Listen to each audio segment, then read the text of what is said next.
Jail में ऐसी कैदी औरत जिसने अकेले ही 7 साल में 14 बच्चे पैदा कर दिए। और वो हर साल 2 बच्चे कैसे पैदा करती है, ये वजह जानकर आपकी चीखें निकल जाएगी। मैं उस औरत की फाइल अपने सामने खोल कर बैठी थी, जिसे जेल में हर कोई रज्जो के नाम से पुकारा करता था। कैदी नंबर 248, जिसका पूरा नाम रजिया बानो था। जैसे ही मैंने उसकी फाइल पढ़नी शुरू की, मेरे रोंगटे खड़े हो गए। जो कुछ उसकी फाइल में दर्ज था वह पढ़कर मैं अपनी जगह हैरान रह गई थी कि एक जवान और खूबसूरत नजर आने वाली औरत एक बहुत ही शातिर मुजरिम थी, जो 14 बच्चों की माँ थी। और हैरान करने वाली बात ये थी कि वो कुंवारी थी। उसकी फाइल में साफ साफ लिखा था कि वो बिना शादीशुदा 14 बच्चों की माँ है, जिसने 7 सालों में 14 बच्चों को जन्म देकर एक अनोखा कारनामा किया है। इसी बात ने मुझे हैरान होने पर मजबूर कर दिया था कि जब उसकी शादी ही नहीं हुई तो 14 बच्चे किसके थे। जिस जुर्म में वो सजा काट रही थी वो भी बहुत भयानक थी। और इससे भी ज़्यादा अजीब बात ये थी कि ये औरत पिछले 9 साल से इसी जेल में कैद थी। और ये जेल सिर्फ और सिर्फ औरतों का जेल था। यहाँ से किसी मर्द का कोई ताल्लुक नहीं था। यहाँ तक कि यहाँ काम करने वाली भी सभी औरतें ही थी। और कोई नहीं जानता था कि रजिया उर्फ रज्जो ने यह 14 बच्चे बिना मर्द के कैसे पैदा किए हैं। यही बात जानने के लिए मैंने अपने सारे ज़रूरी कामों को एक तरफ करके पहले रजिया की फाइल को अच्छी तरह स्टडी किया और फिर उसे एक अलग कोठरी में बुलाकर अपने सामने बिठा लिया। मैं पूरी तरह चौकन्ना थी, क्योंकि इस तरह की मुजरिम औरतें आम औरतों की तरह नहीं होती हैं, बल्कि वो कभी भी कुछ भी कर जाती हैं। और अपनी 15 साल की नौकरी में मुझे इस बात का बहुत अच्छी तरह अंदाजा हो चुका था। रज्जू मुझे देख के मुस्कुराते हुए कहने लगी, मैडम साहिबा, आपको मुझसे ऐसा क्या काम पड़ गया है जो आपने मुझे अकेले में बुला लिया है। मेरी नज़र उसके पेट पर थी, जिसको देखकर मैं बता सकती थी कि वो कम से कम 7 महीनों से पीठ से थी। रजिया ने मेरी नज़रों की तपिश को महसूस किया तो हंसते हुए कहने लगी, अच्छा तो आपको मेरे प्रेगनेंसी में दिलचस्पी है। इस अंधेरी कोठरी में उसकी हंसी बहुत भयानक लग रही थी।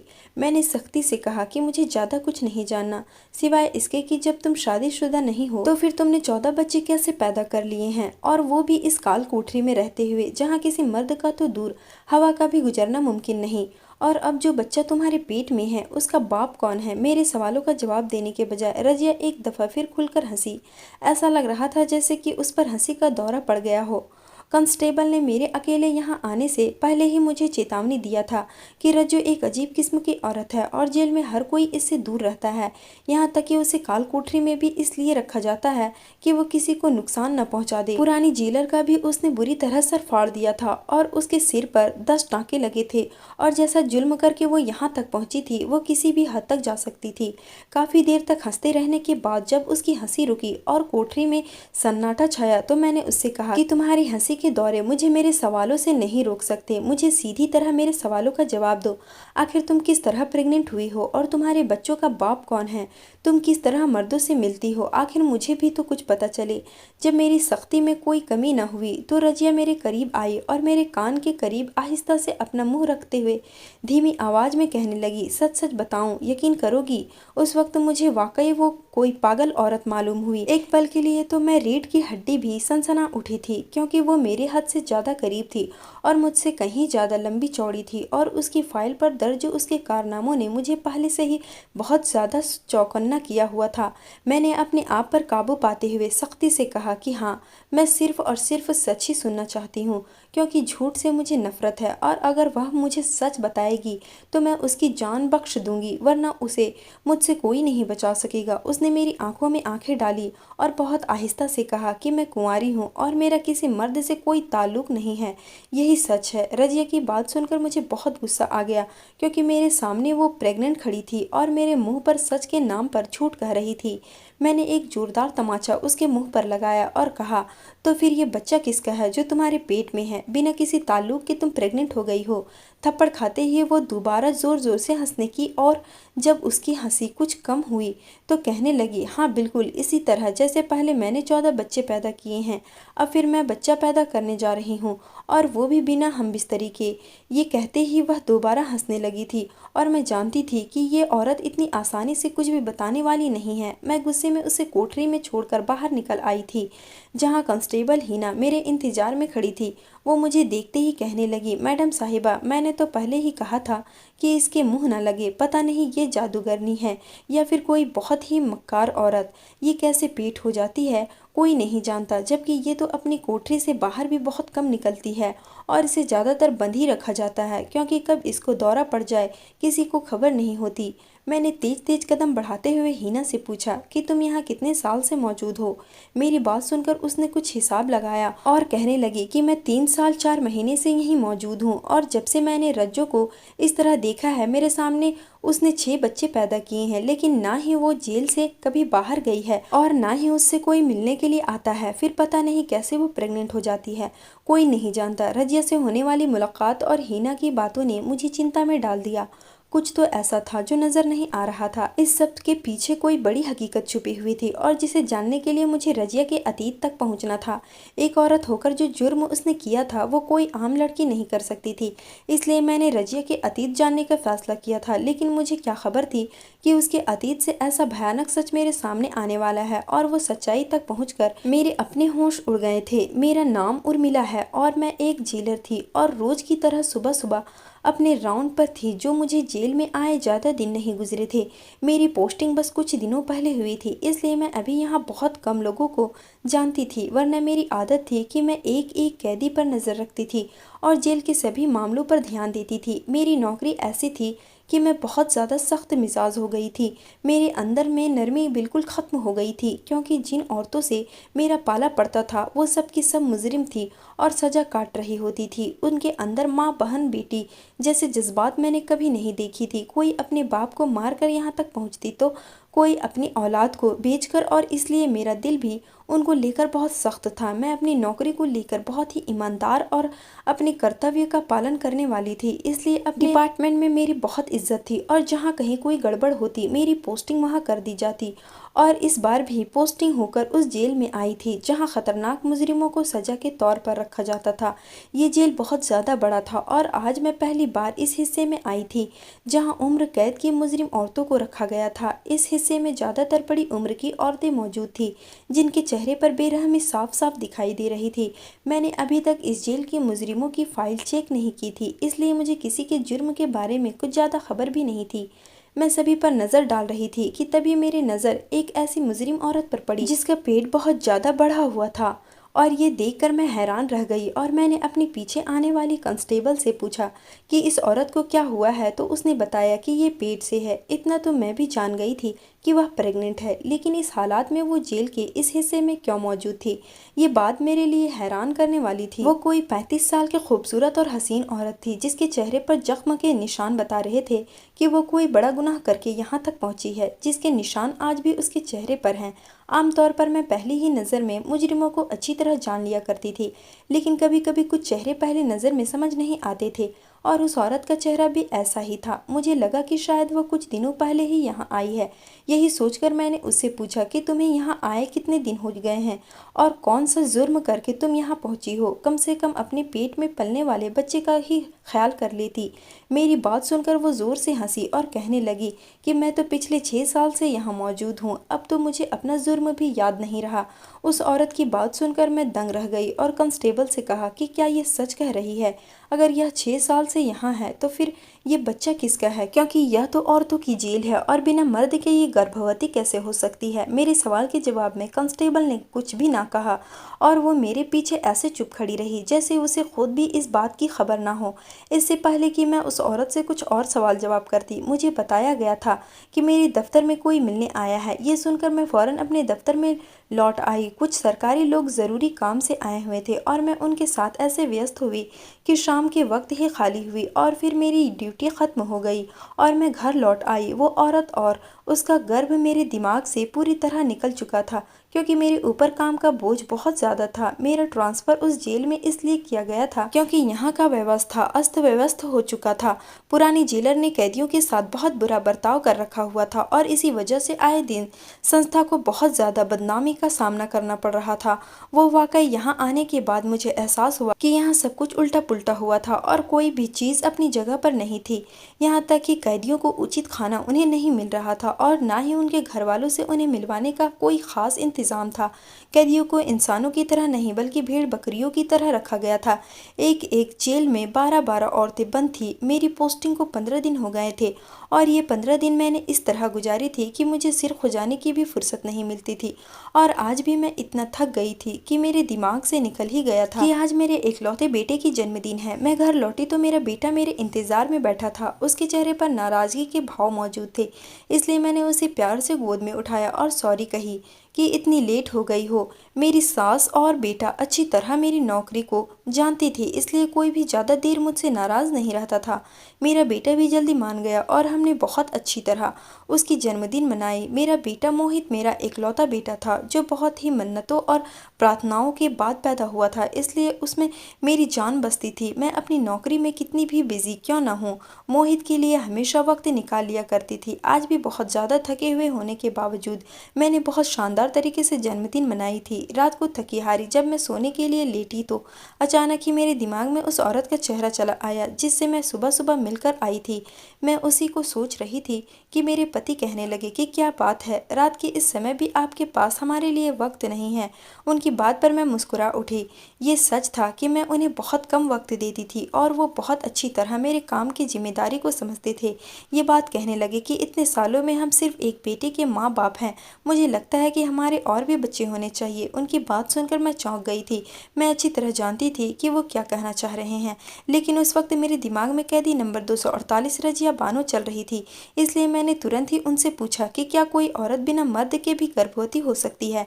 मेरी बात सुनकर वे चौंक गए और कहने लगे कि नहीं, ये कैसे मुमकिन है कि अकेली औरत गर्भवती हो जाए। इंसान तो क्या, जानवरों को भी संतान के लिए अपने साथी की ज़रूरत होती है, लेकिन तुम क्यों इस वक्त ये सवाल कर रही हो। मैंने मुस्कुराकर बात टाल दी। मैं अपने पति को अपनी जेल से जुड़ी ज़्यादा बातें नहीं बताया करती थी। मेरी आदत थी कि मैं अपनी पर्सनल ज़िंदगी और काम वाली ज़िंदगी को अलग अलग रखती थी। कुछ ही देर में उनकी बाहों में मुझे सुकून आ गया था और मैं सारे दिन की थकान और रजिया को भुलाकर उनके साथ खूबसूरत वक्त गुजारने लगी थी। मोहित मेरा और मेरे पति का एक लौता बेटा था जिसे पैदा करने के लिए मैंने बहुत कोशिश किए थे। गर्भ था कि रुकता ही नहीं था। पता नहीं कितने इलाज और कितनी प्रार्थनाओं के बाद मोहित मेरी गोद में आया था और एक रज्जू थी जो बिना मर्द के ही बच्चे पैदा किए जा रही थी। अगली सुबह उठते ही मैंने इस केस पे काम करना शुरू कर दिया था। मैं इतनी शांति से जेल के अंदर एक कैदी को किसी गलत हरकत में शामिल होते ही नहीं देख सकती थी। मुझे यकीन था कि रजिया सबकी नज़रों में धूल झोंक कर गैर मर्दों के साथ रिश्ता बनाती है और मुझे यही राज जानना था कि आखिर वो किस तरह इतने लोगों को चकमा दे सकती है। लेकिन इससे पहले मुझे उसका अतीत जानना था। वह एक भयानक जुर्म की सजा काट रही थी जिसका कल्पना भी नहीं किया जा सकता था। 8 से 10 साल पहले उसने अपने बाप को छोटे छोटे टुकड़ों में काट दिया था और उन टुकड़ों को पकाकर मोहल्ले वालों को बांट दिया था। कुछ लोगों को शक हुआ और उन्होंने पुलिस को खबर कर दी और इस तरह रजिया गिरफ्तार हुई और उसने खुद अपना जुर्म अपने मुंह से कबूल किया था कि उसने अपने 60 साल के बाप को पहले नींद की गोलियां खिलाई थी और उसके बाद बड़ी बेदर्दी से आरे के जरिए टुकड़ों में तब्दील किया था। कोई बेटी अपने ही सगे बाप के साथ कैसे इस तरह कर सकती थी, यही जानने के लिए उस मोहल्ले तक मैं पहुंच गई जहां रजिया रहती थी और वहां जाकर मालूम करने से जो कुछ पता चला उसने मुझे चौंका कर रख दिया। रजिया का बाप एक शराबी आदमी था और हर वक्त शराब के नशे में धुत रहता था और उसी नशे में वो अपनी बीवी यानी रजिया की माँ को मारने से भी बाज नहीं आता था और उसी की जुल्मों सितम से तंग आकर रजिया की माँ ने खुदकुशी कर ली थी। उस वक्त रजिया सिर्फ 15 साल की थी। रजिया की माँ खुद तो इस दुनिया से चली गई लेकिन रजिया को उसके बाप के भरोसे छोड़ गई। रजिया के बाप ने अपनी जवान 15 साल की बेटी को अपने नशे की भेंट चढ़ा दिया और जब भी उसके पास नशे के पैसे न होते तो वो रजिया को भीख मांगने पर मजबूर कर देता। और जब रजिया ने इस सब के लिए इनकार किया तो फिर मोहल्ले वालों ने देखा कि रजिया के घर रंग बिरंगे मर्द आने लगे। वो मर्द क्यों आते थे और उनका रजिया या उसके बाप से क्या ताल्लुक था, ये कोई नहीं जानता था। और फिर एक दिन जब रजिया ने सारे मोहल्ले को कोरमा पकाकर बांटा तो कुछ मोहल्ले वालों को शक हो गया है कि ये गोश्त इंसानी गोश्त है और इसलिए पुलिस वालों को खबर दी गई और पता चला कि रजिया ने तो अपने बाप को ही आरी से काट कर उसके टुकड़े को कोरमा बनाकर बांट दिया है। उसी दिन वो गिरफ्तार हो गई और उससे इस बात को कबूल भी किया और अदालत ने उसे उम्र कैद की सजा दे दी। कोई नहीं जानता था कि रजिया ने इतना बड़ा कदम क्यों उठाया था और उन मर्दों का रजिया या उसके बाप से क्या लेना देना था। था रजिया ने कैसे अपने बाप को काटा था। एक 16-17 साल की लड़की कैसे इतना बड़ा जुर्म करने के लिए मजबूर हो गई थी। ना ही रजिया का कोई रिश्तेदार था, ना ही कोई जानने वाला, इसलिए किसी मोहल्ले वाले को भी खबर ना हुई कि रजिया अब कहाँ है, किस जेल में है और उसे क्या सजा हुई है। रजिया का अतीत भी उतना ही उलझा हुआ था जितना कि उसका हाल, और अब एक वही थी जो मुझे हर बात विस्तार से और सच बता सकती थी। लेकिन उसकी चुपती हुई हंसी मेरे कानों के पर्दों को फाड़ने लगती थी। मैं सारी जानकारी हासिल करके जब जेल पहुंची तो मुझे पता चला कि रजिया की तबीयत ठीक नहीं है। उसके चेकअप के लिए जेल की डॉक्टर आई हुई थी और मैं भी वहीं पहुंच गई। मैंने बातों बातों में इस डॉक्टर से पूछा कि रजिया के बच्चे की डिलीवरी किसने की है, तो उसने कहा कि वो यहाँ की एक डॉक्टर है और उसी ने रजिया के हर बच्चे को पैदा करवाया है। रजिया के पास हमेशा जुड़वा और सेहतमंद बच्चे पैदा होते थे। मैंने डॉक्टर से पूछा, तो फिर रजिया के बच्चे कहाँ हैं? क्या उन्हें सरकारी दायरे में भेज दिया गया है? मेरी बात सुनकर उस डॉक्टर ने कहा कि उसे कुछ मालूम नहीं है। मैंने पुराने जेलर से भी रजिया के बारे में बात करने की कोशिश की, लेकिन मेरा उससे बात नहीं हो सका था। उसे कहीं दूर किसी छोटे से इलाके में ट्रांसफ़र करके भेज दिया गया था। अब मुझे रजिया की तबीयत के ठीक होने का इंतज़ार करना था, क्योंकि उसकी तबीयत काफ़ी ख़राब थी। काल कोठरी की घुटन भरे माहौल में एक गर्भवती औरत का रहना बहुत ही मुश्किल था, पर रजिया तो पिछले 7 सालों से गर्भवती होती आ रही थी। करीब 2 दिन बाद रजिया की तबीयत में काफ़ी सुधार आ गया, तो मैंने उसे अपने ऑफिस में बुलवाया और उसे पहले जूस पिलाया ताकि उसकी तबीयत बेहतर हो जाए। रजिया ने चुपचाप जूस पी लिया, तो मैंने उससे कहा कि मैं उसकी मदद करना चाहती हूँ और मैं उसे यहाँ से आज़ादी दिलवा सकती हूँ अगर वह मुझे अपने बारे में हर बात सच सच बता दे। तो मैं उसकी सज़ा में बहुत हद तक कमी भी करवा सकती हूँ। रजिया ने अजीब सी नज़रों से मुझे देखा और कहने लगी कि वो जेल की चारदीवारी से बाहर जाना ही नहीं चाहती, क्योंकि बाहर की दुनिया में उसके लिए कुछ भी बाकी नहीं बचा है। मैंने मुस्कुराकर रजिया से कहा कि उसके बच्चे उसका इंतज़ार कर रहे होंगे और जिन बच्चों को वह जन्म देने वाली है वो उन बच्चों के साथ भी अपनी अच्छी ज़िंदगी गुजार सकती है, और उन बच्चों का कोई ना कोई बाप भी होगा जो उसे एक बेहतर ज़िंदगी देगा, जो उसे जेल में कभी हासिल नहीं हो सकती। रजिया ने नम आंखों से मेरी तरफ देखा और कहने लगी कि आपको मेरी बात पर यकीन क्यों नहीं आता? मेरे बच्चों का कोई बाप नहीं है, मैं किसी को नहीं जानती और मुझे तो यह भी नहीं मालूम कि मेरे बच्चे कहाँ हैं, किस हाल में हैं। ना ही मुझे कुछ पता है कि मैं गर्भवती किस तरह होती हूँ। बस मुझे इतनी खबर है कि मेरे बच्चों को मुझसे जुदा कर दिया जाता है और मैं अपने हर बच्चे की याद में तड़पती रहती हूँ। आज रजिया पहले की तरह हंस नहीं रही थी, बल्कि बीमारी के असर ने उसे दुखी कर दिया था। उसकी बात पर मैं वाकई हैरान हो गई थी, क्योंकि उसके बोलने का अंदाज मुझे उसकी बात पर यकीन करने पर मजबूर कर रहा था।